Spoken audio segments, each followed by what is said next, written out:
¿Y si el mundial se jugara con escritores? Argentina versus Argelia, Austria y Jordania.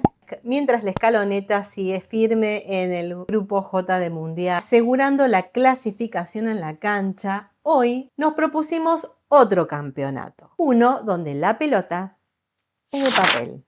Las gambetas son metáforas y las estrellas de la camiseta se ganan escribiendo. ¿Qué pasa si cruzamos las culturas de los países con los que ya jugó Argentina y ganó? Lo hacemos a través de la literatura. Agarra papel y lapicera porque hoy vinculamos los goles de la selección con los cruces literarios más inesperados del grupo. Quédate y te cuento.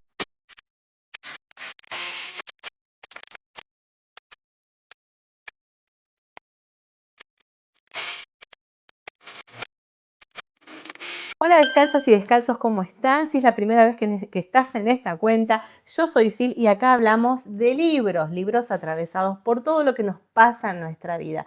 ¿Qué nos está pasando ahora? El Mundial. El debut mundialista fue contra Argelia. Si pensamos en Argelia y literatura, el primer nombre que salta a la cancha es Camus. Albert, aunque escribió en francés, nació y se crió en suelo argelino y los paisajes de este lugar marcaron a fuego obras como El extranjero o La peste. Camus era además un apasionado del fútbol y llegó a ser arquero antes de que la tuberculosis lo alejara de las canchas. Pero, ¿con quién jugaría este mano a mano Camus?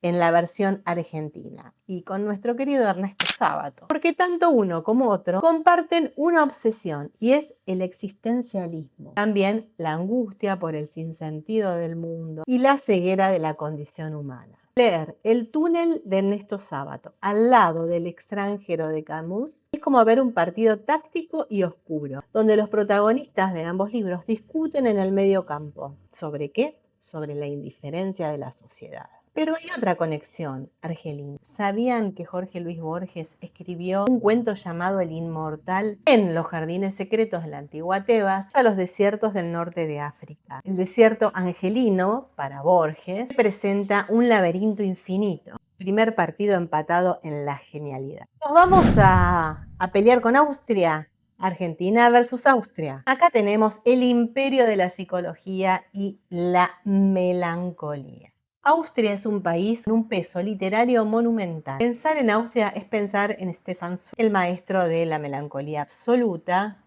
uno de mis amores de la vida, o incluso en Franz Kafka, que aunque nacido en Praga, formaba parte de ese entramado cultural que colapsó con el fin del imperio austrohúngaro. Cambié el micrófono del lugar porque no me gustaba cómo quedaba ahí. Acá la conexión con Argentina se pone lúdica y cortasariana, porque nuestro querido Julio era un fanático de la literatura centroeuropea. El ambiente opresivo de los cuentos como Casa Tomada se debe muchísimo a la atmósfera asfixiante de Kafka. Si la metamorfosis kafkiana ocurre en cuatro paredes, los personajes de Cortázar sufren invasiones invisibles en sus propios hogares. Por otro lado, la poesía austríaca tiene a una de sus mentes brillantes y trágicas del siglo XX, Georg Beichmann. Sus textos exploran el límite del lenguaje del dolor, el límite del lenguaje y el dolor del silencio. ¿Cuál sería su reflejo exacto argentino? Ya te digo,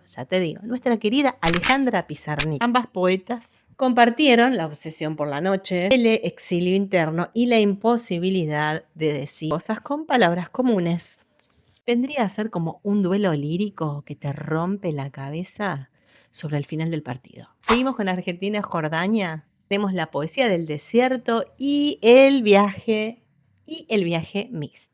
La tercera fecha nos sitúa frente a este país que fue un debutante absoluto en los mundiales, que trae la magia y los misterios de Oriente Medio. Si pensamos en Jordania, pensamos en Petra, caravanas antiguas y en una geografía esculpida por el viento. En la literatura jordana, la gran figura contemporánea es un poeta, Amjad Nasser, que es un escritor además, que revolucionó la poesía árabe moderna con su estilo viajero, nómada y profundamente arraigado en los paisajes del desierto del Wadi Rum. Ahora, ¿cómo responde Argentina en este choque cultural en las páginas? Lo hace con nuestra propia literatura de horizontes infinitos, misticismo. ¿En dónde está eso? En la literatura gauchesca y del viaje al interior. La poesía del Jordano habla de dunas, soledad, viento, jinetes y dialoga con nuestro clásico Don Segundo Sombra de Ricardo Guiraldes con las descripciones del paisaje de la Pampa de Ezequiel Martínez Estrada. Pero hay más. La literatura jordana está impregnada de mitos bíblicos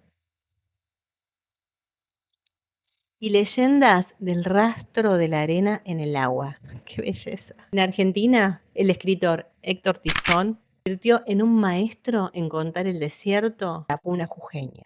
Leer a Tizón es sentir la misma quietud, el mismo respeto a los relatos folclóricos de Jordania. Un cierre de fase de grupo místico donde la inmensidad del paisaje une a dos culturas separadas por miles de kilómetros. En definitiva, el fútbol une fronteras, pero los libros nos demuestran que las mentes de los escritores, sin importar si nacieron en Buenos Aires, en Argel o en Viena, terminan jugando siempre en el mismo equipo, el de la imaginación y la búsqueda de la verdad. Argentina sigue ganando en los estadios de Estados Unidos, pero en las bibliotecas el intercambio cultural es una goleada a favor de todos. No te dije que te suscribas, por favor suscríbete, me ayudas un montón. Contame qué escritores te interesaron, cuáles leíste, cuáles no, qué libro te comprarías para festejar un triunfo de la selección. No te olvides darle me gusta al video y hacer algún comentario, suscribirte por supuesto, ya te lo dije, y nos encontramos en las demás redes.